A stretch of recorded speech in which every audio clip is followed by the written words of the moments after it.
உங்கள் சுவிசேஷ இணைய வானொலி வல்லமையின் தொனியில் உங்கள் ரட்சிப்பின் அனுபவங்களையும் உங்கள் ஊழிய அனுபவங்களையும் எடுத்துரைக்க வருகிறது. வல்லமையின் தொனி எடுத்து வரும் சாட்சியின் தொனி.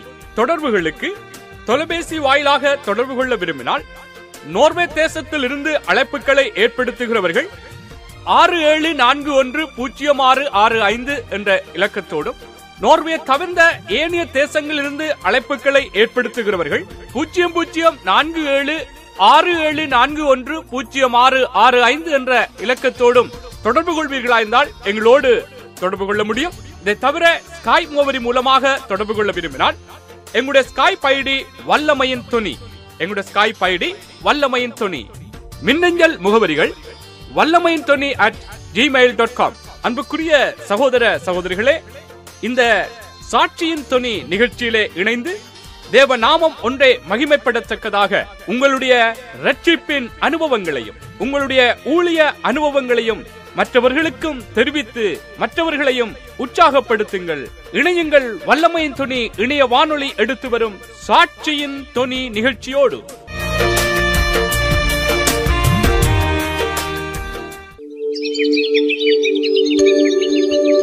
நீங்கள் கேட்டுக்கொண்டிருப்பது தேவனுடைய வல்லமையை உண்மையாய் உலகிற்கு தொனித்திடும் தொனி, வல்லமையின் தொனி இணைய வானொலி.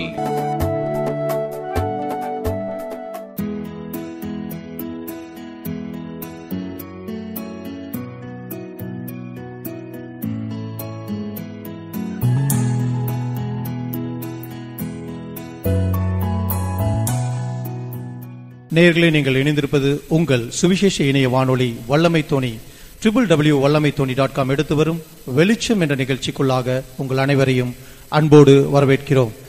இந்த வெளிச்சம் நிகழ்ச்சியிலே பல தேவ ஊழியக்காரரின் ஊழிய அனுபவத்தையும் ரட்சிப்பின் அனுபவத்தையும் நம்மளோடு கூட பகிர்ந்து கொண்டிருக்கிறார்கள். இந்த நாளிலே இந்திய தேசம் கரூர் பகுதியிலே நம்மளுடைய கலையகத்திலிருந்து ஆண்டனி கேப்ரியல் ஆகிய நான் இந்த நிகழ்ச்சியை உங்களுக்கு நான் தொகுத்து கொண்டிருக்கிறேன். என்னோடு கூட நம்மளுடைய கலையகத்திலே கரூர் அப்போஸ்தல ஐக்கிய சபையின் போதகருமான நெல்சன் சாம்சுந்தர் அவர்களும் அவருடைய துணைவியார் சமிட்டா நெல்சன் அவர்களையும் நாம் வரவேற்கிறோம். அவர்களுடைய ரட்சிப்பின் அனுபவத்தையும் ஊழியத்தின் அனுபவத்தையும் இந்த வெளிச்சம் நிகழ்ச்சி வாயிலாக நம்மளோடு கூட பகிர்ந்து கொள்ள இருக்கிறார்கள். Praise the Lord pastor. Praise the Lord brother. Praise the Lord sister. Praise the Lord brother. முதலாவதாக போதகருடைய ரட்சிப்பின் அனுபவத்தை நாம் கேட்க இருக்கிறோம். பாஸ்டர், உங்களுடைய ரட்சிப்பின் அனுபவத்தை இந்த வெளிச்சம் நிகழ்ச்சி வாயிலாக எங்களோடு கூட நீங்கள் பகிர்ந்து கொள்ளலாம். ஆண்டவரும் அருமை இரட்சகருமாகிய இயேசு கிறிஸ்துவின் இனிய நாமத்தினாலே வல்லமையின் துணி வானொலி மூலியமாக வெளிச்சம் நிகழ்ச்சிக்கு எங்கள் அன்போடு வரவேற்றிருக்கிற நிறுவனத்தினர் அனைவருக்கும், ஊழியர்கள் அனைவருக்கும், நேயர்கள் அனைவருக்கும் கரூர் அப்போஸ்தல ஐக்கிய சபையின் சார்பாக என்னுடைய உள்ளத்தின் ஆழத்திலிருந்து உங்களுக்கு ஸ்தோத்திரங்களையும் வாழ்த்தலையும் நாங்கள் கூறிக்கொள்கின்றோம். நான் ஒரு கிறிஸ்தவ குடும்பத்திலே பிறந்து வளர்ந்தவன். என்னுடைய பெற்றோர்கள் என்னை சிறிய வயதிலிருந்தே கிறிஸ்துவுக்கு நேராக என்னை வழிநடத்தினார்கள். என்னோடு கூட 2 சகோதரிகளும் ஒரு சகோதரர் உண்டு. கடைசியாக 4வதாக நான் பிறந்தேன்.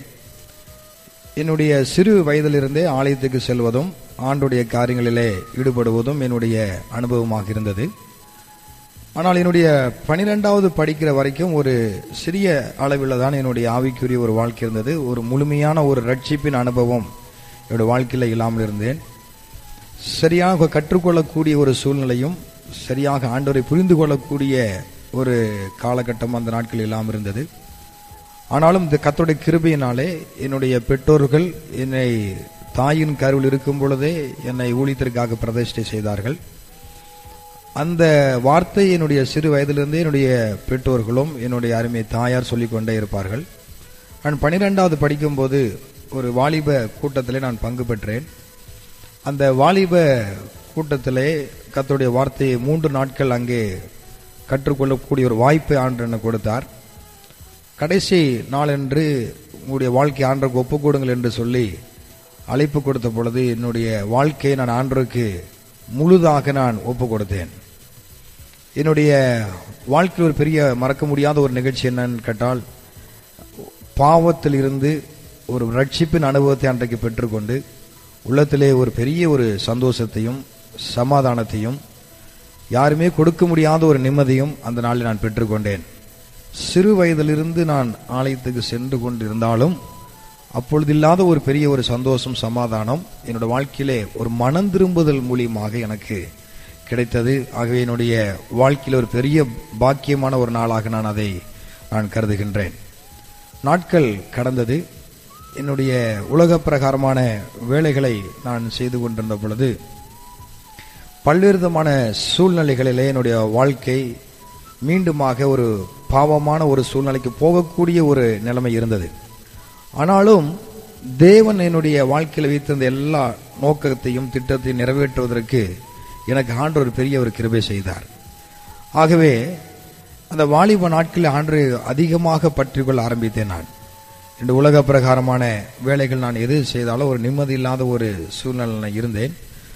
ஆகவே என்னுடைய உலக பிரகாரமான நண்பர்கள் என்னுடைய வாழ்க்கையில் பலவிதமான ஒரு தவறுதலுக்கு அவர்கள் ஒரு உதவியாக இருந்தாலும் பலவிதமான தவறான காரியங்களில் ஈடுபடாத அளவுக்கு தேவனுடைய வாழ்க்கையில் ஒரு பெரிய ஒரு ஆசீர்வாதத்தை அன்றைக்கு ஆண்டவர் எனக்கு வைத்திருந்தார்.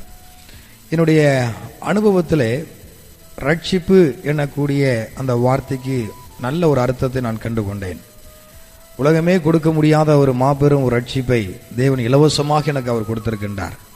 அதை நான் அனுபவிக்க ஆரம்பித்தேன். என்னுடைய தனிப்பட்ட வாழ்க்கையிலே அதை நான் அனுபவிக்க ஆரம்பித்தேன். மற்ற மக்களுக்கு அது சொல்வதற்கு ஏதுவான விதத்திலே என்னுடைய வாழ்க்கை ஒரு பிரயோஜனமாக இருந்தது. என்னுடைய வாழ்க்கை ஒரு மோசமான ஒரு சூழ்நிலைக்கு போகாமல் தேவனோடு கூட இணைந்து வாழக்கூடிய ஒரு வாழ்க்கையை தேவன் அன்றைக்கு எனக்கு ஏற்படுத்தி வைத்தார். ஆகவே நான் அதை நினைத்து நான் ஆண்டவருக்கு நான் நன்றி செலுத்துகின்றேன். உலகத்தில் பல வேலைகளை நான் செய்து கொண்டிருந்தேன். அப்பொழுதெல்லாம் என்னுடைய வாழ்க்கையிலே ஒரு நிம்மதி கிடையாது. கர்த்தருடைய ஊழியத்திற்காக கர்த்தருடைய ஊழிய காரியங்களிலே அதிகமான ஈடுபாடு இருக்கும் பொழுது தேவன் என்னுடைய வாழ்க்கையில் ஒரு பெரிய ஒரு மாற்றத்தையும் ஒரு பெரிய ஒரு ஆசீர்வாதத்தையும் தேவன் எனக்கு தந்து வழி நடத்தினார். ஆகவே என்னுடைய ரட்சிப்பு என்னுடைய வாழ்க்கையில் ஒரு பெரிய ஒரு மாற்றத்தை கொண்டு வந்தது. அந்த மாற்றம் இந்த நாள் வரைக்கும் இந்த நிமிஷம் வரைக்கும் அது செயல்பட்டு கொண்டிருக்கிறது. கர்த்தருடைய நாமம் மகிமைப்படுவதாக.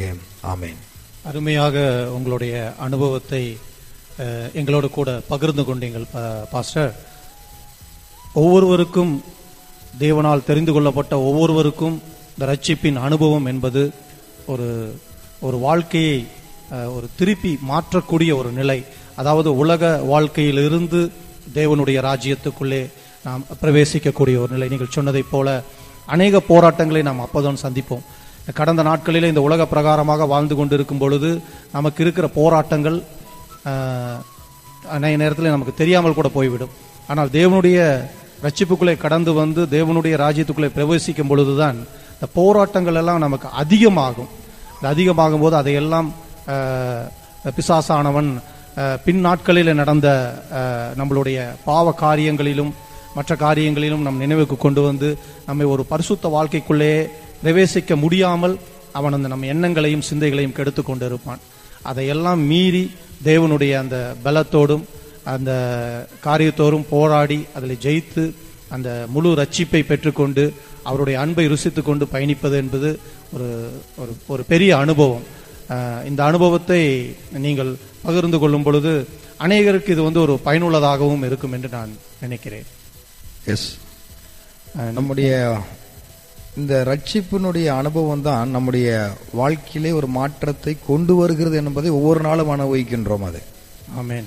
ஏன்னு கேட்டா நிறைய பாவ சூழ்நிலைகள் நம்முடைய நண்பர்கள் மூலியமாக வருகிறது. ஆனால் இந்த முழுமையான ஒரு ரட்சிப்பு அது பெற்ற உடனே நாம் அதை செய்யக்கூடாது என்று சொல்லி பரிசுத்த ஆவியானவர் நம்மோடு கூட இருந்து வழி நடத்தினால்தான் நம்ம அந்த ரட்சிப்பின் அனுபவத்தை அனுபவிக்க முடிகிறது. ஆமென். உலக பிரகாரமா நம்ம இருந்தா அப்படின்னு சொன்னா கண்டிப்பாக நாம் இதை அனுபவிக்க முடியாது. தேவன் எவ்வளவு விலையேறப்பட்டிருந்த மாபெரும் ரட்சிப்பை எப்படி அவர் சம்பாதித்து கொடுத்தார்.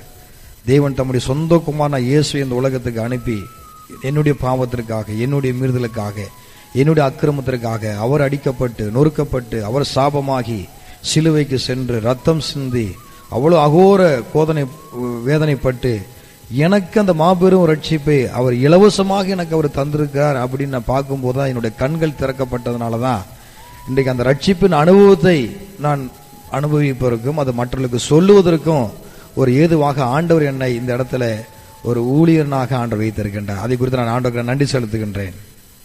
அருமையாக சொன்னீங்க பாஸ்டர். இந்த அனுபவத்தை நீங்கள் எங்களோடு கூட பகிர்ந்து கொண்டதுக்காக தேவனுடைய நாமத்தை ஸ்தோத்தரிக்கிறேன். தொடர்ந்து உங்களுடைய ஊழிய அனுபவத்தை பற்றி பேசலாம். அதற்கு முன்பாக சகோதரருடைய ரட்சிப்பை பற்றி நாம் தெரிந்து கொள்ளலாம். Praise Lord sister. Praise Lord brother. நீங்கள் ஒரு உங்களுடைய ரட்சிப்பின் அனுபவத்தை இந்த வெளிச்சம் நிகழ்ச்சி வாயிலாக பகிர்ந்து கொள்ள இருக்கிறீர்கள். நீங்கள் தொடர்ந்து உங்களுடைய ரட்சிப்பை பற்றி முழுமையாக சொல்லலாம். கரூர் அப்போஸ்தல ஐக்கிய சபையை சார்ந்த சமிட்டா நெல்சன் ஆகிய நான் வல்லமையின் தோனி வானொலி வெளிச்சம் என்ற நிகழ்ச்சியின் வாயிலாக உங்களை சந்திப்பதில் பெருமகிழ்ச்சி அடைகிறேன். என் அனுபவ சாட்சியை உங்களுடன் பகிர்ந்து கொள்வதனால் நேயர்கள் பயனடைவீர்கள் என்று நான் விசுவாசிக்கின்றேன். நானும் ஒரு கிறிஸ்துவ குடும்பத்திலே கிறிஸ்துவ பெற்றோர்களினால் நல்ல முறையிலே வளர்க்கப்பட்ட ஒரு நல்ல குடும்ப சூழ்நிலையிலே வளர்ந்து வந்தேன், வாழ்ந்து கொண்டிருந்தேன். அப்படி இருந்தாலும் ஆலய ஒழுங்குகள் இவை எல்லாவற்றிலும் ஈடுபாடு இருந்தாலும் தேவனுடன் ஒரு தனிப்பட்ட ஒரு ஐக்கியம், ஒரு தொடர்பு குறைவாக காணப்பட்ட ஒரு வாழ்க்கையை நான் வாழ்ந்து கொண்டிருந்தேன் என்று சொல்லலாம். அப்பேற்பட்ட ஒரு சூழ்நிலையிலே என்னுடைய 13வது வயதிலே 7ஆம் வகுப்பு நான் படிக்கும் பொழுது ஆண்டவராக இயேசு கிறிஸ்துவை என் சொந்த இரட்சகராக நான் ஏற்றுக்கொண்டு பரிசுத்த ஆவியின் அபிஷேகத்தினால் அன்றைய நாளில் அபிஷேகிக்கப்பட்டு தேவன் கொடுக்கக்கூடிய உன்னத சமாதானத்தையும் சந்தோஷத்தையும் இந்த உலகம் கொடுக்க முடியாத ஒரு காரியத்தை அந்த நாளிலே அந்த பெரும் மகிழ்ச்சியை நான் பெற்று அனுபவித்தேன். அந்த நாள் என்னுடைய வாழ்க்கையிலே மறக்க முடியாத ஒரு நாள். ஒரு படி மேலாக அந்த நாளிலே என்னுடைய வாழ்க்கையை நான் ஊழியத்திற்காக ஒப்பு கொடுத்தேன். ஒருவேளை 13ஆம் வயதிலே ஊழியத்துக்கு ஒப்பு கொடுப்பது, ஊழியத்தின் காரியங்களை அறியாமல் இருந்தாலும் எனக்குள்ளாக ஒரு பாரம், ஊழியம் செய்ய வேண்டும் என்று சொல்லி ஊழியத்துக்காக என்னை ஒப்பு கொடுத்தேன். அன்றைய நாளிலிருந்து தேவன் என்னை ஊழியத்துக்கென்று ஆயத்தப்படுத்தினார் என்று நான் சொன்னால் அது மிகையாகாது. இப்படி இருக்கின்ற பொழுது இந்த ஊழியத்துக்கு ஒப்பு கொடுத்த நான் எனக்குள்ளாக ஒரு பெரிய ஒரு வைராக்கியம் என்னவென்றால் நன்றாக படித்துதான் ஊழியத்தை செய்ய வேண்டும் என்று. ஆகவே எவ்வளவு படிக்க முடியுமோ அவ்வளவு நன்றாக படித்து இந்த ஊழியத்துக்கென்று ஆண்டவர் என்னை ஒவ்வொரு நாளும் தயார்படுத்தி கொண்டு வந்தார். என்னுடைய வாழ்க்கையை திரும்பி பார்க்கும் பொழுது ஒவ்வொரு நாளும் மிக அதிசயமாக மிக அற்புதமாக தேவன் என்னை வழி நடத்தி வந்தார் என்று நான் சொல்லலாம். குடும்பங்களிலே பல கஷ்டமான சூழ்நிலைகள் ஏற்பட்டது, நெருக்கமான சூழ்நிலைகள் ஏற்பட்டது. ஆனால் என்று இயேசுவை நான் என்னுடைய சொந்த இரட்சகராக ஏற்றுக்கொண்டேனோ அப்பொழுதெல்லாம் அந்த நெருக்கமான சூழ்நிலைகளிலே, குடும்பத்திலே கஷ்டமான சூழ்நிலைகளிலே எனக்கு இருந்த ஒரே ஆறுதல் ஆண்டவராகிய இயேசு கிறிஸ்து தான். அந்த ரட்சிப்பை ஒவ்வொரு நாளும் பாதுகாத்து கொள்ள தேவன் எனக்கு உதவி செய்தார். ஒரு உண்மையான மனம் திரும்புதலை பெற்று தேவனோடு அதிகமாக நெருங்கி ஒரு தொடர்பு வைத்துக் கொள்ள தேவன் கிருபை செய்தார். ஆகவே ஊழியத்துக்கு வரும் அந்த நாள் வரைக்கும் அந்த ரட்சிப்பை பாதுகாத்து கொள்ள, இன்று வரைக்கும் அந்த ரட்சிப்பை அனுபவிக்க தேவன் எனக்கு கிருபை செய்திருக்கிறார். ஒரு மாபெரும் சந்தோஷம், மாபெரும் மாற்றம் என்னுடைய வாழ்க்கையிலே அந்த ரட்சிப்பினால் நான் பெற்றுக்கொண்டேன். இலவசமாய் தேவன் கொடுத்த அந்த ரட்சிப்பை இன்றைய நாள் வரைக்கும் அதை சந்தோஷமாக சமாதானமாக நான் அனுபவித்துக் கொண்டிருக்கின்றேன். ஆமென். அருமையாக சொன்னீர்கள் சிஸ்டர். உங்களுடைய ரட்சிப்பின் அனுபவத்தை நீங்கள் ஒரு குறுகிய காரியமாக நீங்கள் சொல்லிவிட்டீர்கள். உங்களிடம் சில கேள்விகளை நான் கேட்க விரும்புகிறேன். இந்த ரட்சிப்பின் அனுபவத்திலே ஐயா சொன்னது போல போராட்டங்கள் என்பது ஒரு பெரிய காரியம். என்னதான் நாம் ஒரு கிறிஸ்துவ குடும்பங்களாக இருந்தாலும், நம்முடைய தாய் தகப்பன் ஆண்டவருக்குள்ளே நம்மளை நடத்துகிற சூழ்நிலையாக இருந்தாலும், இந்த உலகத்தை கடந்துதான் நாம் சபைக்குள்ளோ இல்லை நாம் இல்லத்திலே ஜெபிப்பதிலேயோ செல்ல வேண்டியதாக இருக்கிறது. படித்த காரியங்கள், படித்த நிலைகள், நாம் கல்லூரி அனுபவமாக இருந்தாலும் சரி, அது பள்ளி பருவமாக இருந்தாலும் சரி, நீங்கள் சொன்னது போல சிறு பிரயாரத்திலே நீங்கள் தேவனுக்காக உங்களுடைய காரியங்களை ஒப்பு கொடுத்து இருக்கிறீர்கள். 13 வயது என்பது நமக்கு இன்றைய நாட்களிலே ஒரு ஞானஸ்தானம் எடுப்பதே நாம் ஒரு குறிப்பிட்ட ஒரு 16 வயது என்பதை தான் நாம் வைத்திருக்கிறோம். ஏனென்றால் ஞாயிறு பள்ளியிலே வந்து பிள்ளைகள் வந்து தேவனுடைய காரியத்தை முழுமையாக தெரிந்து கொண்டு என்னை நடத்துகிற தகப்பன் யார், அவருடைய அன்பை முழுமையாக ருசித்து கொண்டு ஞானஸ்தானத்துக்குள்ளே கடந்து செல்வார்கள் என்று சொல்லலாம். ஆனால் நீங்கள் அதைவிட சிறு பிரயாசத்திலே வந்து தேவனுக்காக ஒப்பு கொடுத்து நாம் இந்த காரியத்தை செய்ய வேண்டும். ஏனென்றால் அந்த வளர்த்த நிலைகள், நம்மளுடைய பெற்றோர் நம்மை வளர்த்த நிலைகள் என்று சொல்லலாம். ஆனாலும் இருந்தாலும் ஒரு குறிப்பிட்ட காலகட்டங்களிலே, அதாவது உங்களுடைய ஒரு வாலிப வயதிலே வந்து போராட்டங்கள் என்று நிச்சயமாக இருக்கும். ஏனென்றால் நம்ம இல்லாது இல்லை என்று சொல்லவே முடியாது. நம்ம படித்த சூழ்நிலைகள், நம்மோடு இருந்த சகோதர சகோதரிகள், நம்மளுடைய நண்பர்கள் வட்டாரம், இப்படி அநேக காரியங்கள், பார்க்கின்ற காரியங்கள் இப்படி எல்லாம் இருக்கும். இந்த போராட்டத்தை எல்லாம் கடந்துதான் நாம் வந்து அந்த ரட்சிப்பை காத்துக்கொள்ள முடியும். நீங்கள் சொன்னீர்கள், இந்த நாள் முழுவதும் தேவன் என்னை ரட்சிப்பை காக்கும்படியாக வழி நடத்தினார். உங்களுடைய அந்த சில போராட்டங்களை குறித்து நீங்கள் பகிர்ந்து கொள்ளலாம் என்று நான் நினைக்கிறேன். 13 வயதிலே ஆண்டவருக்கென்று என்னை நான் ஒப்பு கொடுத்தேன், ஊழியத்துக்கென்று ஒப்பு கொடுத்தேன். அதற்கு ஒரு அடிப்படையான காரியம் என்னவென்றால் என்னுடைய தாயின் ஜெபம். எனது கணவர் சொன்னது போலவே தாயின் கருவில் உருவான அன்ற நாளிலிருந்து என்னுடைய தாயார் என்னை ஊழியத்துக்கென்று அர்ப்பணித்திருந்தார்கள். ஆகவே அந்த ஒரு பாரத்தோடு என்னை வளர்த்தார்கள்.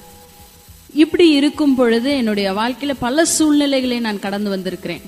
என்னுடைய 10ஆம் வகுப்பு, என்னுடைய 12ஆம் வகுப்பிலே பல நெருக்கமான சூழ்நிலைகள் எங்களுடைய குடும்பங்களிலே இருந்தது. பொருளாதாரத்திலும் சரி, சமாதானத்திலும் சரி, பல நெருக்கமான சூழ்நிலைகளை நான் சந்தித்திருக்கின்றேன். அது மட்டுமல்லாமல் என்னுடைய கல்லூரி வாழ்க்கையிலே நான் நுழைந்த பொழுது பலவிதமான சவால்களை சந்திக்க நேரிட்டது. கல்லூரி படிப்பே தொடர முடியாத ஒரு சூழ்நிலையெல்லாம் என்னுடைய வாழ்க்கையிலே நடைபெற்றது.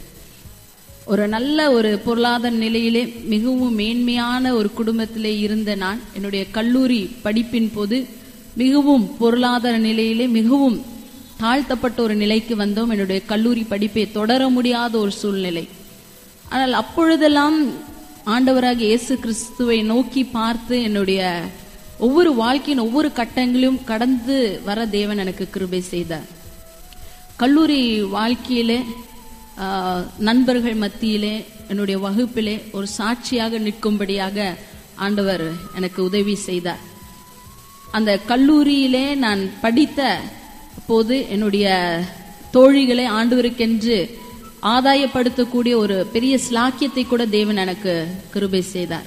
அது மட்டுமல்லாமல் என்னுடைய கல்லூரி படிப்பை முடித்து என்னுடைய வேலைகள், இந்த மாதிரி அனுபவ சூழ்நிலைகள் எல்லாம் தேவனுக்கு சாட்சியாக இருக்க தேவன் எனக்கு கிருபை செய்தார். ஒருவேளை போராட்டங்கள் வந்தாலும் அந்த போராட்டங்கள் மத்தியிலே தேவனுடைய கிருபை என்னை தாங்கிற்று என்று நான் சொல்ல வேண்டும்.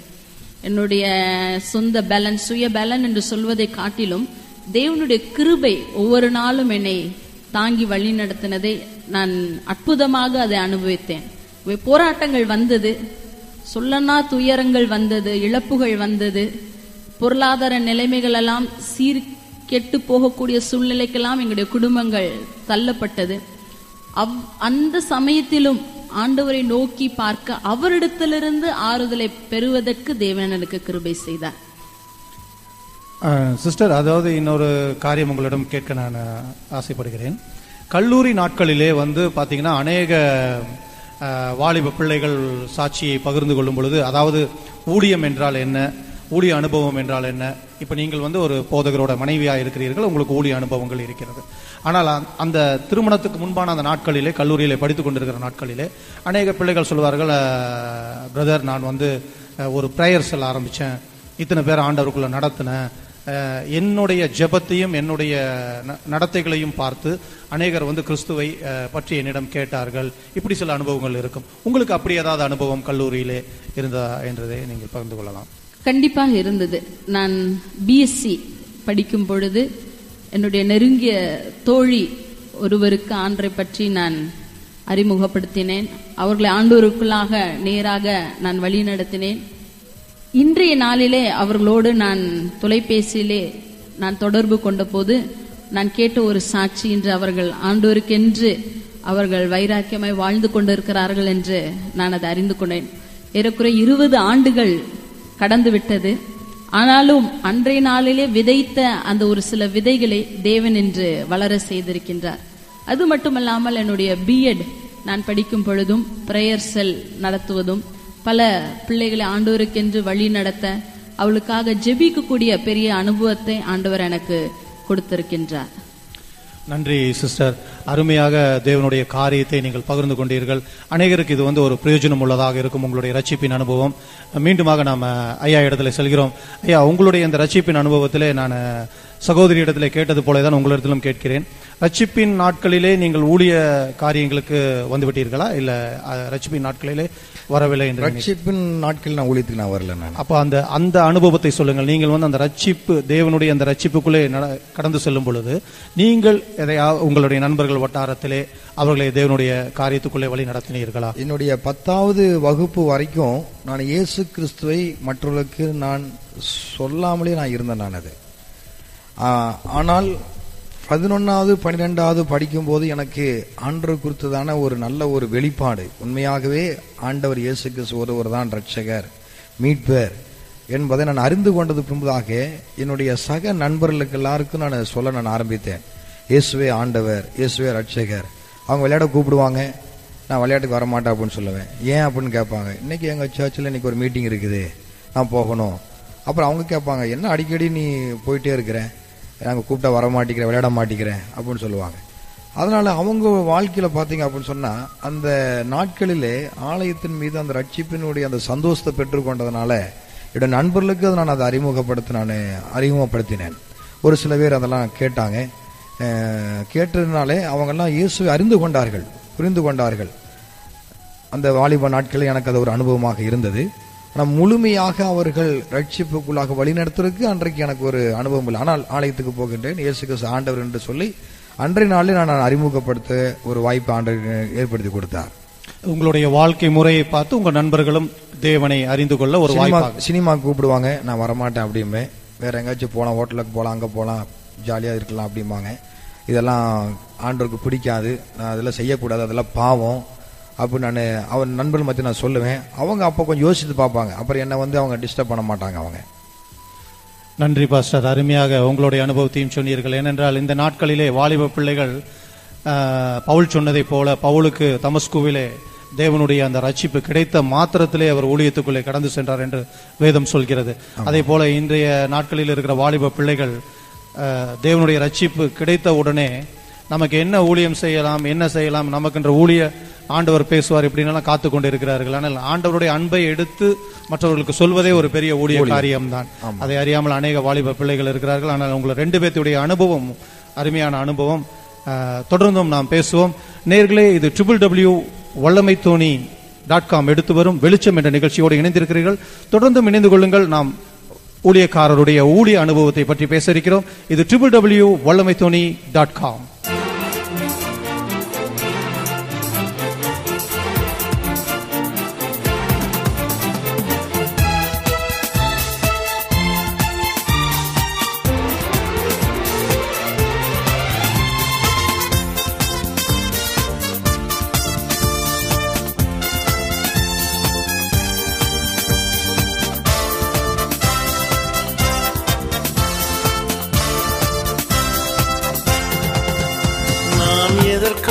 பிடிக்கப்பட்டேனோ அதை பிடித்து கொள்ளும்படி ஆசையாய் தொடருகிறேன்.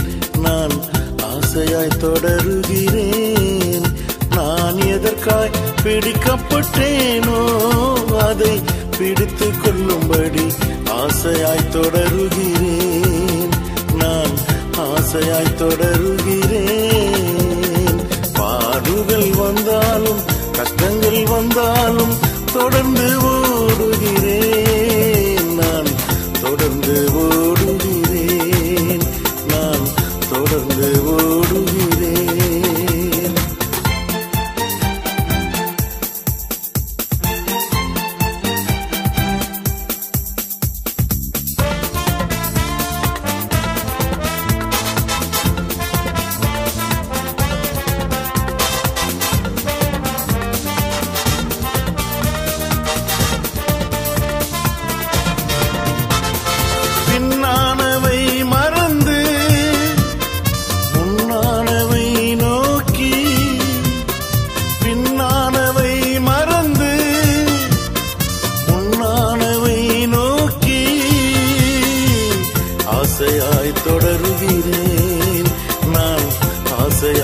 தொடருகிறேன். நான் எதற்காய் பிடிக்கப்பட்டேனோ அதை பிடித்து கொள்ளும்படி ஆசையாய் தொடருகிறேன். நான் ஆசையாய் தொடருகிறேன். பாடுகள் வந்தாலும் கஷ்டங்கள் வந்தாலும் தொடர்ந்து ஓடுகிறேன். நான் தொடர்ந்து ஓடுகிறேன். தொடர்ந்து ஓடுகிறேன்.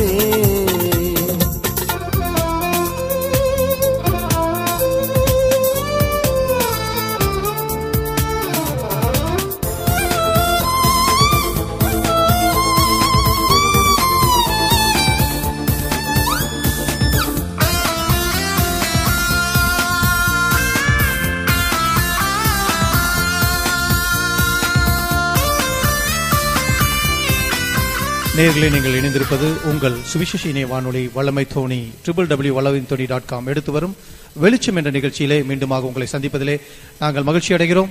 இந்த நிகழ்ச்சியிலே இதுவரை நம்மளோடு கூட கரூர் அப்போஸ்தல ஐக்கிய சபையை சார்ந்த போதகர் நெல்சன் சாம்சுந்தர் அவர்களும் அவருடைய துணைவியார் சமிட்டா நெல்சன் அவர்களும் அவருடைய ரட்சிப்பின் அனுபவத்தை பகிர்ந்தார்கள்.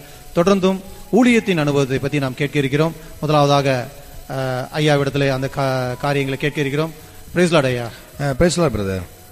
உங்களுடைய ரட்சிப்பின் அனுபவம் மிகவும் அருமையாக இருந்தது. அதே போல உங்களுடைய ஊழிய நாட்களிலே வந்த போராட்டங்கள் அதையெல்லாம் தாண்டி இன்றைய நிலையிலே நீங்கள் தேவனுடைய காரியத்தை செய்து கொண்டிருக்கிற அந்த அனுபவத்தை நீங்கள் எங்களோடு கூட பகிர்ந்து கொள்ளலாம். மீண்டும் வெளிச்சம் நிகழ்ச்சி நேயர்கள் அனைவருக்கும் எங்களுடைய வாழ்த்தலை நாங்கள் தெரிவித்துக் கொள்கின்றோம். 1995 ஆண்டு என்னுடைய ஊழியத்திலே நான் அடியெடுத்து வைத்த நாள். அந்த வருடத்திலிருந்து இன்றைய வரைக்கும் கர்த்தருடைய ஊழியத்தை செய்து கொண்டிருக்கின்றேன். ஏற்கனவே நான் சொன்னதை போல, என்னுடைய அனுபவ சாட்சி சொன்னதை போல, நான் என்னுடைய தாயின் கருவில் இருக்கும்போதே என்னுடைய தாயார் என்னை ஊழியத்துக்கு அர்ப்பணித்து விட்டார்கள். ஆமென். எங்கள் வீட்டில் 2 அக்கா 1 அண்ணன் சொன்னேன். ஆனால் எங்கள் அம்மா கடைசியாக பையனா பிறந்தது அப்படின்னா உமக்கு தான் ஆண்டவரே அப்படின்னு சொல்லிட்டு எங்கள் அம்மா என்னை ஊழியத்திற்காக என்னை அர்ப்பணித்துட்டாங்க. அந்த சிறு வயதிலிருந்தே அம்மா எங்களை சொல்லிட்டே இருப்பாங்க, நீ ஊழியம் தான் செய்யணும் அப்படின்ட்டு. என்னுடைய வாலிப நாட்களில் படித்து முடித்து பின்பதாக பல விதமான வேலைகள்லாம் நான் செய்ய ஆரம்பித்தேன். ஆனால் எந்த வேலை செஞ்சாலும் 2 வருஷத்துக்கு மேலே செய்ய மாட்டேன். 2 வருஷத்தில் வேலை செஞ்சுட்டு மறுபடியும் ஒரு எம்டியாக தான் நான் வருவேன். நான் இந்த ஒரு சூழ்நிலை நான் ஆண்டவரில் நான் கேட்க ஆரம்பித்தேன். ஆண்டவரே, நான் என்ன செய்யணும்? நான் எந்த வேலை செஞ்சாலும் எனக்கு ஒரு நிம்மதி இல்லை, ஒரு வருமானம் இல்லை, ஒரு சந்தோஷம் இல்லை. நான் என்ன பண்ணட்டும் ஆண்டவரே அப்படின்னு சொல்லி நான் கேட்டேன். அப்பொழுது என்னுடைய தகப்பனார் எனக்கு ஒரு நல்ல ஒரு வேலை வாங்கி வைத்து விட்டு எனக்காக காத்து கொண்டிருந்தார். நான் அப்பொழுது திருப்பூரில் என்னுடைய சகோனுடைய வீட்டிலே நான் இருந்தேன். அவரோடு கூட ஊழியத்திலே நான் கொஞ்சம் அனுபவத்தோடு நான் இருந்தேன். என்னுடைய எதிர்காலத்தில் நல்ல வேலை செய்ய வேண்டும், சம்பாதிக்க வேண்டும் என்கிற ஒரு நோக்கத்தில் தான் நான் திருப்பூர் சென்றேன். வெளிநாடு போவதற்காக நான் பாஸ்போர்ட் அப்ளை பண்ணியிருந்தேன். அந்த பாஸ்போர்ட் எனக்கு வந்துருச்சு. அது வாங்குறதுக்காக நான் என்னுடைய சொந்த ஊருக்கு போகும் பொழுது என்னுடைய தகப்பனார் சொன்னார், உனக்கு வேலை வாங்கி வச்சிருக்கிறேன், நீ வேலை வாங்கிக்க, வேலை செய்துட்டே நீ ஊழியம் பண்ண அப்படின்னார். நான் சொன்னேன், வேலை செய்துட்டே ஊழியம் பண்ணுவதை காட்டிலும் ஊழியம் முழுசா பண்றதா நல்லது அது அப்படின்னு நான் சொன்னேன். எங்கள் அப்பா சொன்னாங்க, நான் ஆசிரியர் வேலை செஞ்சுட்டே நான் ஊழியம் பண்ணுறேன், பார்ட் டைமாக பண்ணுறேன், அதே மாதிரி நீயும் வேலை செஞ்சுட்டே ஊழியம் பண்ண அப்படின்னார். என்னுடைய மனசு அதை அன்றைக்கு ஏற்றுக்கொள்ளவில்லை. ஆகவே என்னுடைய பாஸ்போர்ட் மட்டும் நான் வாங்கிட்டு இந்த கவர்மெண்ட் வேலையை காட்டிலும் நான் வெளிநாட்டில் போய் நல்லா சம்பாதிச்சுட்டு வந்துடுவேன், என்னுடைய பாஸ்போர்ட் மட்டும் கொடுங்க அப்படின்னு சொல்லிட்டு எங்கள் அப்பாட்டேருந்து நான் பாஸ்போர்ட் வாங்கிட்டு நான் பிடுங்கிட்டு வந்தேன். நான் வேலைகளுக்காக பல நாடுகளுக்கு நான் அப்ளிகேஷன் போட்டேன். ஏற்கனவே 3 நாடுகளிலிருந்து எனக்கு அழைப்பு வந்தது. அப்பொழுது ஒரு சில குழப்பங்கள் எனக்குள்ள இருந்தது. துபாய், மாலத்தீவு, சிங்கப்பூர் இந்த 3 நாடுகளுக்கும் எனக்கு அழைப்பு வந்தது. எனக்கு உடனே எந்த நாட்டுக்கு போகணும்னு எனக்கு தெரியாதனால ஒரு ஊழியக்காட்ட போய் நான் கேட்டேன், ஐயா நான் இது மாதிரி வெளிநாட்டுக்கு வேலைக்கு போகலான்ட்டு இருக்கிறேன், எனக்கு ஏதாவது நீங்கள் ஜெபிச்சு சொல்லுங்கள், எந்த நாட்டுக்கு போகணும்னு எனக்கு தெரியல, 3 நாடுகளும் வந்திருக்குது, ஜெபிச்சு சொல்லுங்க அப்படின்னு சொன்னேன். உடனே அந்த ஊழியக்காரர், நீ மாலத்தீவு போ அப்படின்ட்டார். சரி அப்படின்னு சொல்லிட்டு நான் வந்துட்டேன். அதுக்கு பின்பதாக இன்னொரு ஊழியக்காட்ட கேட்டேன், அவரும் வேறொரு நாட்டை சொல்லிட்டார். என்னுடைய வாழ்க்கையில் அது ஒரு பெரிய ஒரு குழப்பம் வந்துருச்சு. எனக்கு எந்த நாட்டுக்கு போன்னு தெரியாது.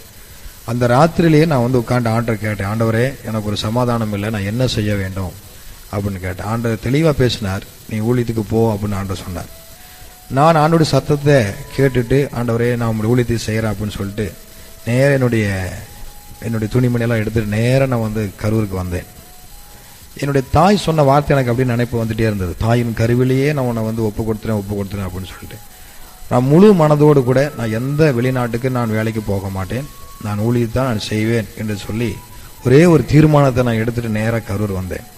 கரூர் வரும் பொழுது ஒரு சில ஊழியக்காரர்களோடு நான் பேசக்கூடிய ஒரு வாய்ப்புகள்லாம் கிடைத்தது.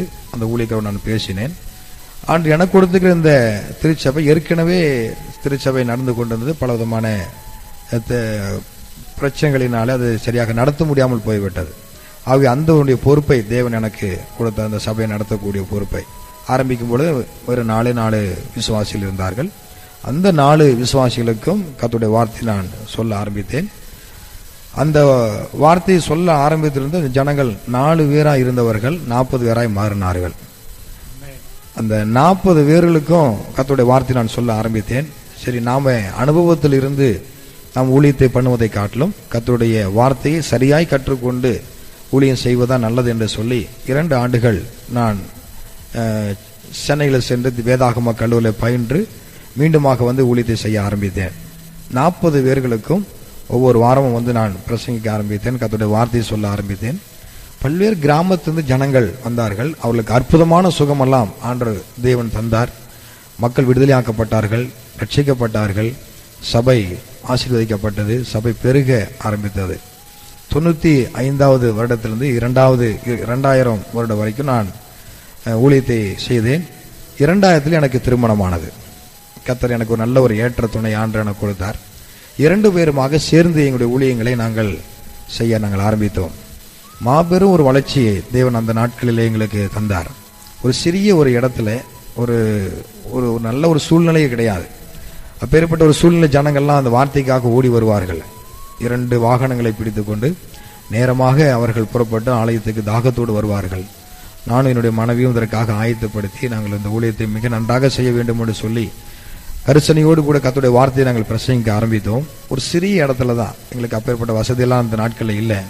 ஆனாலும் அந்த வார்த்தையில கேட்பதற்காக ஜனங்கள் வந்தார்கள், ஆசீர்வதிக்கப்பட்டார்கள். அநேக ஜனங்கள், நூற்றுக்கணக்கான ஜனங்கள் வர ஆரம்பித்தார்கள். கர்த்தர் பெரிய ஒரு ஆசீர்வாதத்தை ஆண்டவர் கொடுத்து ஆலயத்திற்கென்று ஒரு சொந்த ஒரு இடத்தை வாங்கவும் ஒரு ஆலயத்தை கட்டவும் தேவன் ஒரு பெரிய ஒரு கிருபை செய்தார். இதற்கு இடையில பலவிதமான போராட்டங்கள், குடும்பங்களிலே பலவிதமான பிரச்சனைகள், பிள்ளைகள் எங்களுக்கு பிறந்தார்கள். 2 பெண் பிள்ளைகள், 1 மகன். ஆகவே பலவிதமான சூழ்நிலைகளாக நாங்கள் கடந்து வந்திருக்கின்றோம். ஒவ்வொரு நாள் ஊழியத்துக்கு போயிட்டு வந்ததுக்கு பின்பதாக பல பிரச்சனைகள் இருக்கும். அங்கே ஜெபம் பண்ணிட்டு வருவோம். எங்கள் வீட்டுக்கு வந்தவொடனே பலவீனமாக பிள்ளை இருப்பான், மறுபடியும் ஆஸ்பத்திரிக்கு கொண்டு போகணும். பலவிதமான சூழ்நிலைகள்லாம் கடந்து வந்தோம். ரொம்ப இக்கட்டான ஒரு சூழ்நிலை. ஆனாலும் அந்த நாட்களிலே கர்த்தர் எங்களுக்கு கொடுத்திருக்கிற அந்த விசுவாசம், கர்த்தர் எங்களுக்கு கொடுத்த அந்த நாட்களில் ஒரு திட நம்பிக்கை, நான் உன்னை விட்டு விலகுவதும் இல்லை, நான் உன்னை கைவிடுவதும் இல்லை என்ற அந்த வார்த்தை என்னுடைய வாழ்க்கையில் அதை கிரியை செய்து கொண்டிருக்கிறது, இனியும் கிரியை செய்யும். ஆக எங்களுடைய ஊழியத்தில் பலவிதமான கஷ்டங்கள், துன்பங்கள், போராட்டங்கள், சில நேரங்களிலே சொல்ல முடியாத காரியங்கள்லாம் வரும். ஆனால் அதெல்லாம் எங்களுக்கு முன்பதாக இல்லாமல் கர்த்தரையே எங்களுக்கு முன்பதாக வைத்து இந்த ஊழியத்தை நாங்கள் செய்து கொண்டிருக்கின்றோம். இனியும் அவ்விதமாக தான் செய்ய போகின்றோம். ஒரு மாபெரும் வளர்ச்சியை கர்த்தர் இப்பொழுது கொடுத்து கொண்டிருக்கின்றார். ஏன்னு கேட்டா, இது தேவன் செய்த ஒரு காரியம். தேவன் ஊழியத்திற்கு அழைத்தார், ஊழியத்தை செய்யும்படியாக ஆண்டவர் கொண்டு வந்திருக்கின்றார். ஆகவே அவர் வழி நடத்தக்கூடிய எல்லா விதமான ஒரு கிருபைகளையும் தேவன் அளவில்லாமல் தந்திருக்கின்றார். அருமையாக உங்களுடைய காரியத்தை சொன்னீர்கள் பாஸ்டர். ஊழியக்காரரின் பிரயாசம், அவர்கள் எடுக்கிற ஜெபங்கள், அவர்கள் எடுக்கிற உபவாசங்கள், அவர்களிடத்திலிருந்து வந்த அபிஷேகம் ஜனங்களுக்கு புரண்டோடுகிறது என்று வேதம் சொல்கிறது. அவர்களுடைய அந்த பிரயாசமும் வாஞ்சையும் தான் ஜனங்களை, ஆத்மாக்களை அழைத்து வருகிறது என்று நான் மற்ற ஊழியக்காரர்களோடு பேசின அனுபவத்திலே தெரிந்திருக்கிறேன். நீங்கள் சொன்னதைப் போல நீங்கள் பட்ட பிரயாசங்கள், நீங்கள் தேவனுக்குள்ளாக இருந்த வைராக்கியம் உங்கள் சபையை இந்த அளவுக்கு வளர்த்தி இருக்கிறது என்று சொல்லலாம். இந்த சபையை நீங்கள் இந்த அளவுக்கு கொண்டு வருவதற்கு நீங்கள் உங்களுடைய குடும்ப வாழ்ந்த சூழ்நிலைகளை பற்றி நீங்கள் ஒரு சில காரியங்களை சொல்லலாம். அதாவது நீங்கள் சொன்னீர்கள், நாங்கள் ஊழியத்துக்கு சென்று வரும் பொழுது எங்களுடைய பிள்ளைகள் வியாதியால் கஷ்டப்படுவார்கள், நான் அவர்களை அழைத்து செல்ல மருத்துவமனைக்கு அழைத்து செல்ல வேண்டும் என்று. ஆனால் நீங்கள் வாழ்ந்த சூழ்நிலைகள், அதாவது உங்களுடைய வீடு காரியங்கள், இதை குறித்து கூட நீங்கள் பகிர்ந்து கொள்ளலாம் என்று நான் நினைக்கிறேன். ஊழியத்தில் ஒரு வெற்றி அங்கு இருக்கும். அங்கே ஜனங்கள் சுகமாக்கப்படுவார்கள். அந்த ஊழிய ஆரம்ப நாட்களில் சுகமாக்கப்படுவார்கள், அநேகர் விடுதலை ஆவார்கள். நான் வீட்டுக்கு நான் வந்த உடனே மூத்த மகள் பலவீனமாக இருப்பாங்க, என் மனைவி கையிலே வச்சுட்டே இருப்பாங்க. ஆனாலும் அந்த நாட்கள்லாம் கர்த்தர் அருமையான பிள்ளைக்கு அற்புதமான சுகத்தை கொடுத்தார். பலவிதமான சூழ்நிலைகளிலிருந்தெல்லாம் ஆண்டவர் அவளுக்கு ஜீவனை திருப்ப கொடுத்திருக்கின்றார். அப்பேற்பட்ட ஒரு சூழ்நிலை, அவ்வளவு வசதி எல்லாம் அந்த நாட்களில் கிடையாது. ஆரம்ப நாட்கள் ஊழியத்தை தான் நாங்கள் செய்யும்படியாக வந்திருக்கின்றோம். என் மனைவி நல்ல ஒரு பள்ளியில் அவர்கள் வைஸ் பிரின்சிபலாக இருந்தாங்க. அதெல்லாம் விட்டுட்டு அவங்க வந்தாங்க. அப்பேற்பட்ட ஒரு சூழ்நிலையும் கூட ஆண்டவர் ஒரு நாளும் தேவன் கைவிடவே இல்லை. அப்பேற்பட்ட இக்கட்டான சூழ்நிலையெல்லாம் பிள்ளைகளையும் பாதுகாத்து எங்களையும் ஒரு ஒரு ஒரு ஒரு நல்ல நிலையில தேவன் வைத்திருந்தார் அந்த நாட்களில். அந்த நாட்கள் மட்டுமல்ல, இன்றைக்கு வரைக்கும் அவர் நல்ல வழி நடத்தி கொண்டு வருகின்றார். ஆகவே இந்த ஊழியத்தில் பல விதமான அனுபவங்களை நாங்கள் கற்றுக்கொள்கின்றோம்.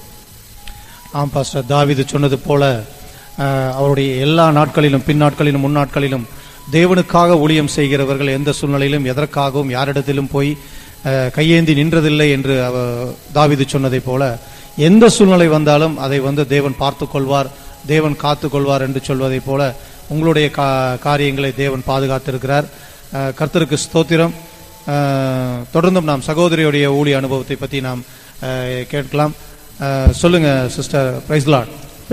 மீண்டுமாக உங்களுடைய ரட்சிப்பின் அனுபவத்துக்கு பிறகு உங்களுடைய ஊழியத்தின் அனுபவத்தையும் நீங்கள் இந்த வானொலியிலே பகிர்ந்து கொள்ளலாம். மீண்டுமாக இந்த வல்லமையின் துணி வெளிச்சம் என்ற நிகழ்ச்சியின் மூலமாக என்னுடைய ஊழியத்தின் அனுபவத்தை பகிர்ந்து கொள்வதிலே நான் மகிழ்ச்சி அடைகின்றேன். 13 வயதிலே நான் ஊழியத்துக்கு ஒப்பு கொடுத்தேன் என்று நான் சொன்னேன். கர்த்தருடைய கிருபையினாலே 2000 ஆண்டிலே எங்களுடைய திருமணம் நடந்தது. ஒரு போதகரை திருமணம் செய்ய தேவன் எனக்கு கிருபை செய்தார். ஒரு ஊழியத்தை நிறைவேற்றுவதற்கு இப்பேற்பட்ட ஒரு முழு நேர ஊழியரை மணந்து கொள்வதிலே ஆண்டவர் எனக்கு ஒரு பெரிய கிருபையை பாராட்டினார் என்றே நான் சொல்ல முடியும். ஆனாலும் ஒரு சில வருடங்கள் நான் உலக பிரகாரமான ஆசிரிய வேலையை நான் செய்து கொண்டிருந்தேன். பகுதி நேரமாக என்னுடைய கணவருக்கு நான் ஊழியத்திலே துணை புரிந்தாலும் அந்த அளவிற்கு நான் உதவியாக இருந்தேன் என்று சொல்ல முடியாது. ஏனென்றால் உலக பிரகாரமாக ஆசிரியா இருந்தனால் அதிகமாக அதிலே நான் கவனம் செலுத்திக் கொண்டிருந்தேன். இப்படி இருக்கிற சூழ்நிலையிலே 2006 ஆண்டிலே நவம்பர் மாதத்திலே கர்த்தருடைய முழுமையான சித்தத்தை அறிந்து நான் ஊழியத்திற்கு வந்தேன். அதற்கு மிக முக்கியமான ஒரு காரணம் என்னவென்றால், ஏப்ரல் 2006 வருடத்திலே என்னுடைய தகப்பனார் திடீரென்று மறைந்து விட்டார்கள். அவருடைய மரணம் என்னுடைய வாழ்க்கையை மீண்டுமாக பாதித்தது. ஆகவே நவம்பர் மாதத்திலே நான் முழு நேர ஊழியத்துக்கு வர வேண்டும் என்று சொல்லி ஆண்டோடைய பாதத்திலே நான் உபவாசித்து காத்து கொண்டிருந்தேன். ஒருவேளை உணர்ச்சி அடிப்படையிலே அல்லது சூழ்நிலைகளின் காரணமாக ஊழியத்துக்கு வரக்கூடாது, தேவனுடைய அழைப்பை முழுவதுமாக நிச்சயமாக உணர்ந்து ஊழியத்துக்கு வர வேண்டும் என்று சொல்லி ஆண்டோடைய சமூகத்திலே காத்து கொண்டிருந்தேன். அப்பொழுது எங்களுக்கு 2 பெண் பிள்ளைகள் இருந்தார்கள். அவர்கள் படித்து கொண்டிருந்தார்கள். எங்களுடைய சபையில என்னுடைய வருமானம் என்பது எங்களுடைய சபை ஊழியங்களுக்கு மிகவும் அவசியமான ஒன்றாக இருந்தது. அப்பேற்பட்ட ஒரு சூழ்நிலையில நான் ஆண்டோடைய ஊழியத்துக்கு என்று ஒப்பு கொடுத்து வந்தேன். ஒரு நாள் முழுவதும் ஆண்டோடைய சமூகத்திலே நான் உபவாசத்தோடு இருந்து ஆண்டோடைய அழைப்பை நான் அறிந்து அதை நான் உறுதிப்படுத்தினேன். அப்பொழுது ஆண்டவர் என்னோடு பேசின ஒரு முக்கியமான ஒரு காரியம் என்னவென்றால், ஏசாயா 31:21 மூலமாக ஆண்டவர் என்னோடு பேசினார். அதாவது என்னுடைய பிள்ளைகளை குறித்து நான் ஒரு சில காரியங்களை கேட்டேன். என்னுடைய பிள்ளைகளுடைய எதிர்காலம் இருக்கின்றது, அவருடைய படிப்பு இருக்கின்றது. இப்பேற்பட்ட ஒரு சூழ்நிலையில நான் என்ன செய்ய வேண்டும் என்று சொல்லும் போது, ஆண்டவர் நீ வலது புறமாய் இடது புறமாய் நீ சாயும் போது வழி இதுவே, இதிலே நடவுங்கள், நான் உனக்கு போதித்து உன்மேல் கண்ணை வைத்து உனக்கு ஆலோசனை சொல்லுவேன் என்று சொல்லி சங்கீதக்காரன் சொன்னது போலவே ஆண்டவர் என்னோடு பேசினதை நான் உணர்ந்தேன். அது மட்டுமல்லாமல் நான் ஏற்கனவே என்னோட ரட்சிப்பின் அனுபவத்திலே நான் சொன்னது போல ஊழியத்துக்கு வர வேண்டும் என்றால் நன்றாக படித்து விட்டு வர வேண்டும் என்று என்னுடைய வாஞ்சை இருந்தது. ஆகவே ஆசிரியை தொழிலிலே நான் மிகவும் சிறந்த ஒரு விதத்திலே நான் பணி செய்து கொண்டிருந்தேன்.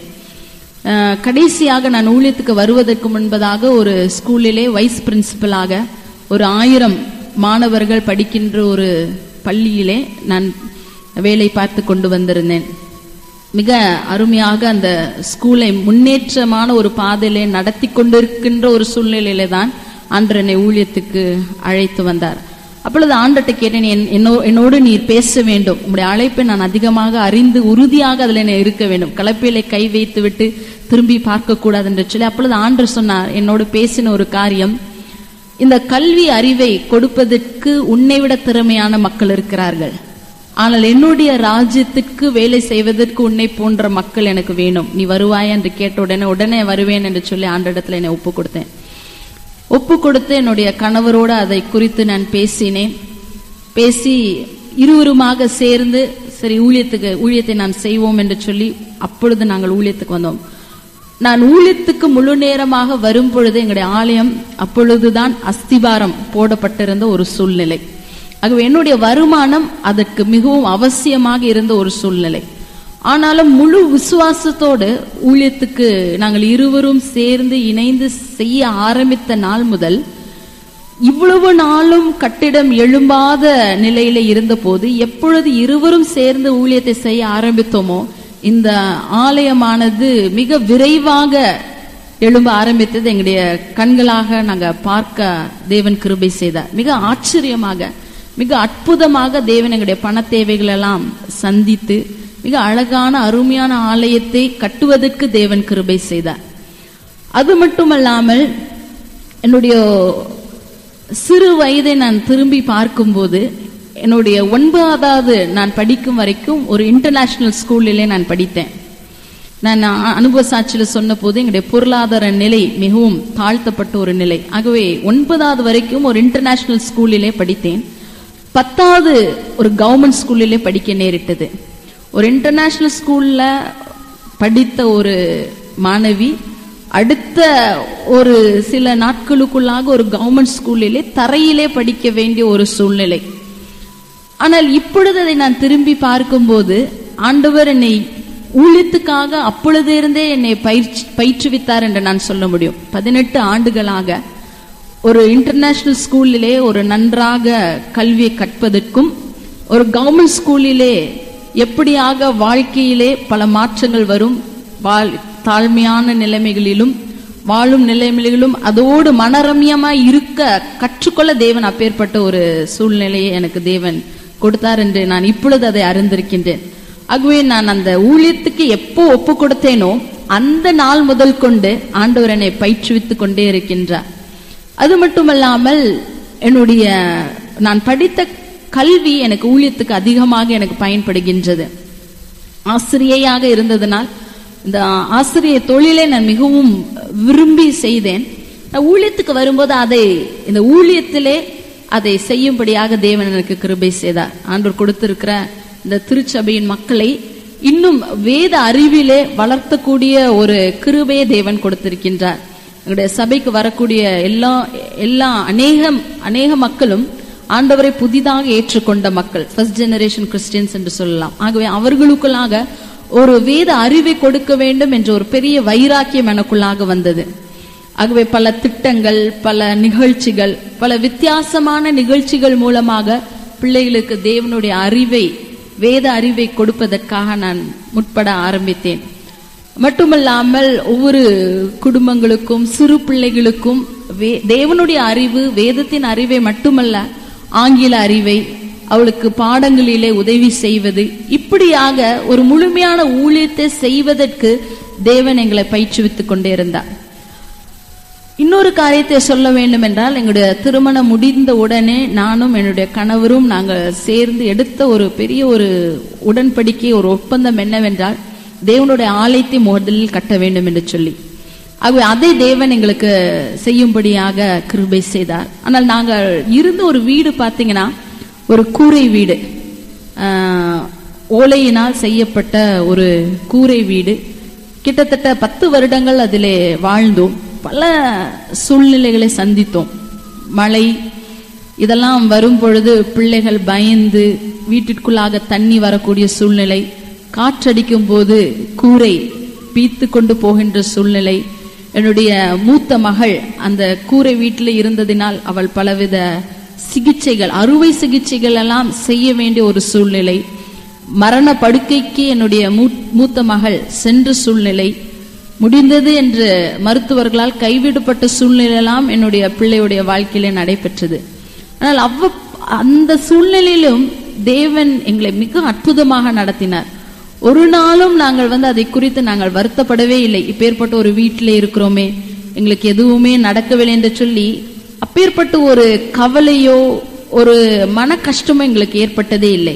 ஒவ்வொரு நாளும் ஆண்டவர் மனரமியமாய் இருக்க எங்களுக்கு கற்றுக் கொடுத்தார்.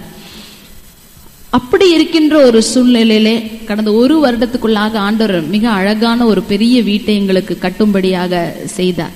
இதெல்லாம் பார்க்கும்போது உண்மையாக தேவனுடைய ஊழியத்துக்கு நாம் முழுமையாக வரும் பொழுது அவர் நம்முடைய தேவைகளை சந்திக்கிறார் என்பதை நாங்கள் ரொம்ப அதிகமாக அற்புதமாக நாங்கள் அதை அனுபவித்துக் கொண்டிருக்கின்றோம்.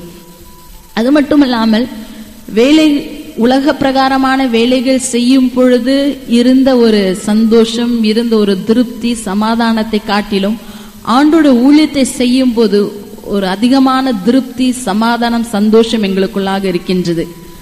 ஒருவேளை ஒரு பக்கம் வருமானங்கள் வந்திருக்கலாம், ஆனால் அந்த வருமானங்களை காட்டிலும் ஆயிரக்கணக்கான ஜனங்களுக்கு நாங்கள் பிரயோஜனமா இருக்கின்றோம் என்பதை அறியும் போது அது எங்களுக்கு இன்னும் அதிகமான சந்தோஷத்தை கொடுக்கின்றது. ஆகவே தேவனுக்காக வைராக்கியமாய் வாழ வேண்டும் என்ற ஒரு பெரிய ஒரு ஆசை எங்களுக்குள்ளாக வந்தது.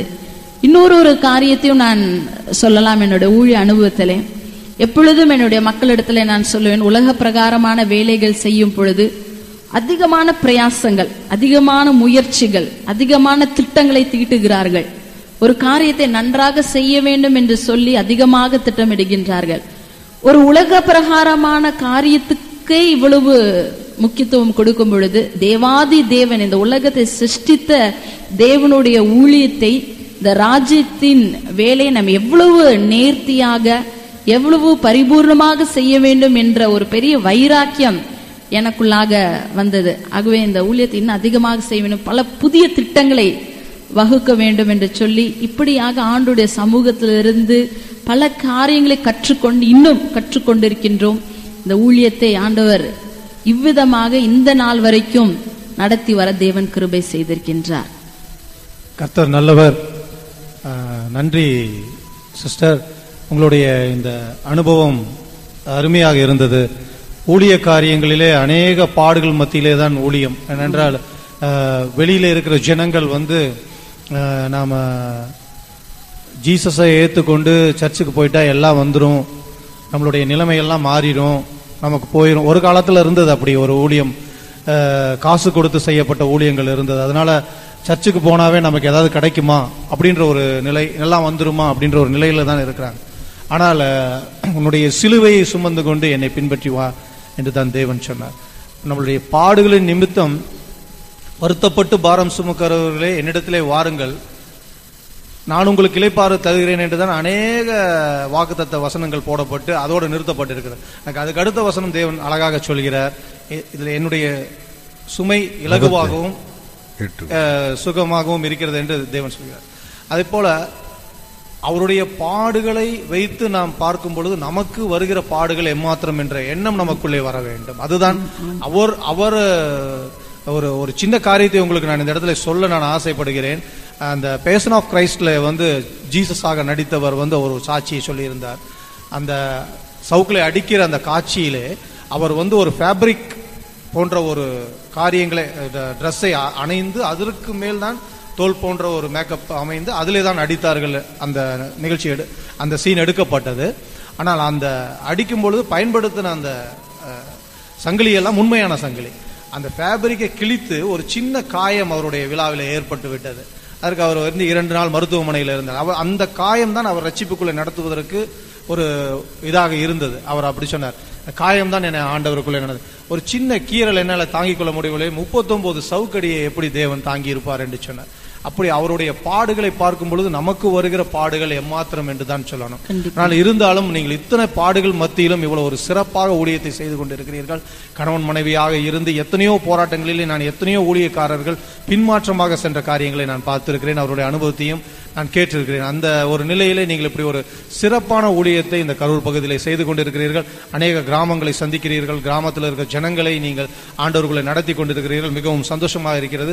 உங்களை இந்த வெளிச்சம் என்ற நிகழ்ச்சியிலே உங்களுடைய ஊழியத்தின் அனுபவத்தையும் ரட்சிப்பின் அனுபவத்தையும் கேட்ட எனக்கு மாத்திரமல்ல, இதை கேட்டுக்கொண்டிருக்கிற ஒவ்வொரு நேயர்களுக்கும் அது மிகவும் ஆசீர்வாதமாக இருக்கும் என்று நினைக்கிறேன்.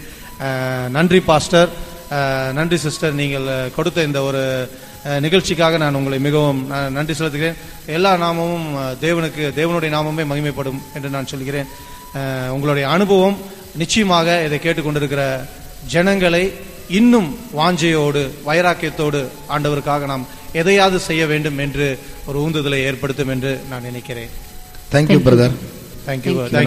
அருமையான ஒரு வாய்ப்பை கொடுத்த வெளிச்சம் நிகழ்ச்சிக்கு எங்களுடைய வாழ்த்துதல்களையும் நன்றிகளை நாங்கள் தெரிவித்துக் கொள்கின்றோம். எங்களுடைய அனுபவ சாட்சி, எங்களுடைய ஊழியத்தினுடைய அனுபவங்கள் இதெல்லாம் கேட்கக்கூடிய ஒரு பாக்கியத்தை, சொல்லக்கூடிய ஒரு பாக்கியத்தை ஆண்டவங்களுக்கு ஏற்படுத்தி கொடுத்தார். ஆகவே நேயர்கள் அனைவருக்கும் எங்களுடைய சபையின் சார்பாக நன்றி நாங்கள் தெரிவித்துக் கொள்கின்றோம்.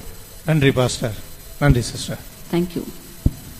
நேயர்களே, நீங்கள் தொடர்ந்து இணைந்து கொள்ளுங்கள். இது வல்லமை தோணி www.vallamitoni.com எடுத்து வரும் வெளிச்சம் என்ற நிகழ்ச்சி. மீண்டுமாக இந்த வெளிச்சம் என்ற நிகழ்ச்சியிலே உங்களை சந்திக்கும் வரை உங்களிடமிருந்து விடைபெறுவது உங்கள் சகோதரர் ஆண்டனி கேப்ரியல். ஆமென். கர்த்தர் தாமே உங்களை ஆசீர்வதிப்பாராக.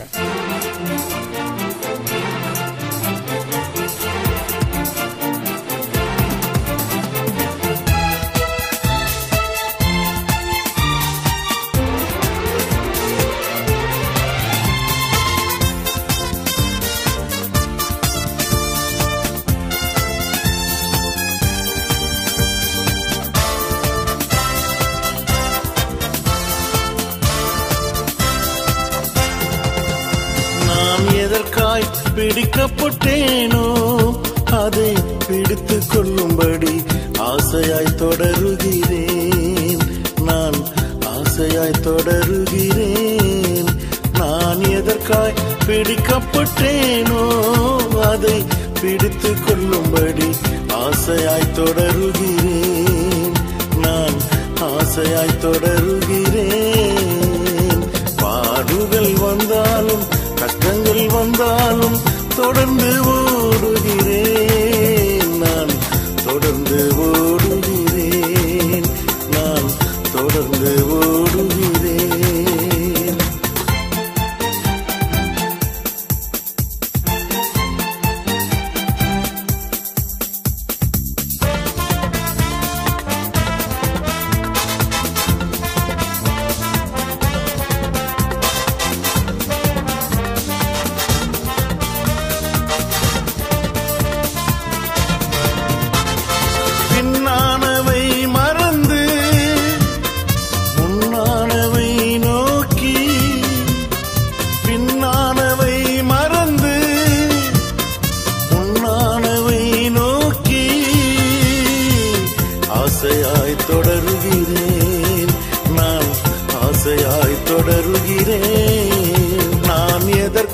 பிடிக்கப்பட்டேனோ அதை பிடித்து கொள்ளும்படி ஆசையாய் தொடருகிறேன்.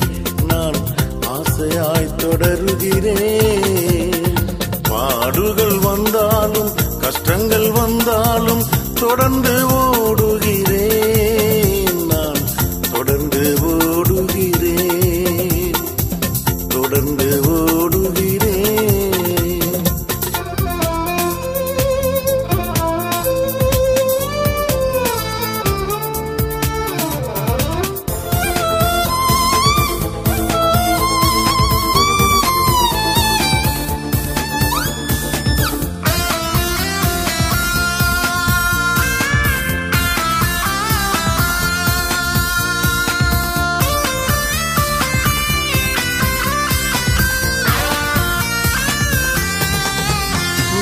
போராட்டம் போராடி என் ஓட்டத்தை முடித்திடுவேன். நல்ல போராட்டம் போராடி என் ஓட்டத்தை முடித்திடுவேன். விசுவாசம் காத்துக் கொள்வேன், என் விசுவாசம் காத்துக் கொள்வேன். நான் எதற்காய் பிடிக்கப்பட்டேனோ அதை பிடித்துக் கொள்ளும்படி ஆசையாய் தொடருகிறேன். நான் ஆசையாய் தொடருகிறேன். பாடுகள் வந்தாலும் கஷ்டங்கள் வந்தாலும் தொடர்ந்து ஓடுகிறேன். நான் தொடர்ந்து ஓடுகிறேன், தொடர்ந்து ஓடுகிறேன்.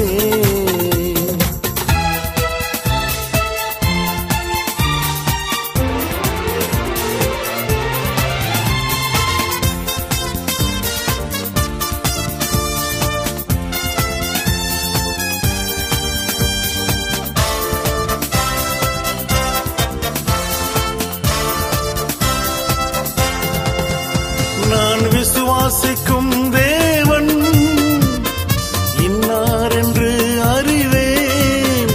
நான் விசுவாசிக்கும் தேவன் இன்னார் என்று அறிவேன். ஆசையாய் தொடருகிறேன், நான் ஆசையாய் தொடருகிறேன். நான் எதற்காய் பிடிக்கப்பட்டேனோ அதை பிடித்துக் கொள்ளும்படி ஆசையாய் தொடருகிறேன். நான் ஆசையாய் தொடருகிறேன். நான் எதற்காய் பிடிக்கப்பட்டேனோ அதை பிடித்துக் கொள்ளும்படி ஆசையாய் தொடருகிறேன். நான் ஆசையாய் தொடருகிறேன்.